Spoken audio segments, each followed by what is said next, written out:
Greetings and thank you for watching my YouTube channel as I'm about to conclude the last chapter of my life with Danny. Sally Jimenez's story was published in Filipino Reporter newspaper in New York in December 2004. Hubby dies in Philippines while she waits for her green card. Also published in 2006, New York Pinay's Life in TV Drama. Portrayed by a versatile actress, Alma Moreno, as Sally and John Arcilla as Danny. Widows and to all mothers who are abroad, especially in the Middle East and away from home, I would like to dedicate this video to all of you, to all widowers and widowed. The Lord hears good people when they cry out to Him, and He saves them from all their troubles. You will not be burned, nor will the flames hurt you. My story is the first on the Air Community Interactive Hub in NMK. It presents a mix of reality, romance, drama, lessons, and inspirations that Filipinos will find useful as they contemplate their decisions to seek for better lives outside the motherland, that will connect Filipinos in any part of the globe. Special video of my life story to dedicate it to all mothers abroad and all children who are left behind back in the Philippines. Jimenez, a 43-year-old San Pablo Laguna native whose application for a green card was pending, was not allowed to leave the United States, or her petition will be forfeited and she will be barred to re-enter the U.S. for 10 years. An overstaying alien who came to the country in 1997, her employer helped her become legal under an immigration law called the Life Act, which allowed undocumented aliens to adjust their status without leaving the country. Prior to moving to the U.S. in 1997 to chase her American dream for her family, Jimenez, her husband, and their 3 children were living in Amman, Jordan. Jimenez worked as a front office cashier for 8 years at Amman Intercontinental Hotel before joining the Philippine Embassy in Amman as secretary for another 8 years. Danny was manager of the American Embassy Club at the U.S. Embassy in Amman and worked there for almost 20 years. He was also a preacher at the Filipino Christian Fellowship. In the U.S., Jimenez held menial jobs like babysitting, nearly moved to Canada until she met her current employer, Edward Pollock, who was impressed by her hard work and dedication and sponsored her. Danny applied for a U.S. visa repeatedly, but was turned down every time. Desperate to be with his wife, who found a job for him as a cook at a Connecticut restaurant, he resigned from his job in Amman, brought their children to the Philippines, and flew to London by himself in hopes of speeding up the process of his visa at the U.S. Embassy there. While awaiting his visa, Danny began urinating blood and was diagnosed with kidney cancer. He went back to the Philippines and underwent 2 major operations to remove malignant cancer cells. In March 2002, Danny's cancer metastasized into the lungs and brains. His condition was exacerbated by systemic fungal infection, multiple organ dysfunction, and diminished immune response.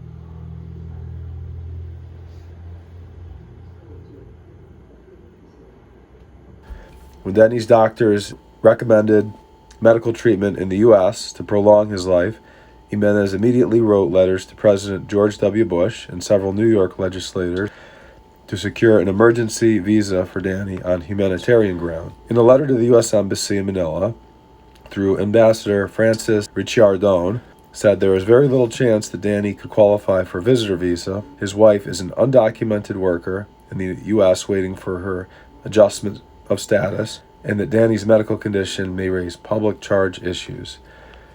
The embassy also discouraged Jimenez from applying for parole to be on her husband's side. Ricciardone said that due to congressional mandates, advanced paroles are granted much more sparingly than they were a year ago. said a teary-eyed Jimenez who worked as a personal assistant to a wealthy real estate investor in Rye. He begged me not to come home even if something happens to him. He said the future of our children should come first. Sally A. Jimenez of Rye, New York, is scheduled for a green card interview in January 2005, a moment she has waited for years.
anguish, the fear, the heart was so extreme and excruciating.